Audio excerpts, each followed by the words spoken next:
នេះកូនមន់របស់យើងអាយុ21ថ្ងៃនេះយើងត្រៀមចាប់ចេញ500កូនទៅខាងបងប្រុសនៅខាងខេត្តតាកែវដែរគាត់កំង500កូនចឹងកូនមន់នេះគឺយើងធ្វើវ៉ាក់សាំងហើយ3ដងសុខភាពល្អចឹងសម្រាប់បងប្អូនដែលត្រូវការអាចតំណងមកខាងកសិដ្ឋានមន់ស្រែហុងដាលីបានចឹងយើងចាប់ផ្ដើមចាប់ចេញទៅហើយកូនមន់21ថ្ងៃ500កូន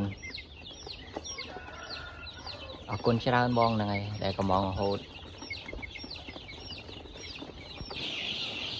ដល់ហើយនេះឡើងថ្មី500កូនជាការឆ្វាយ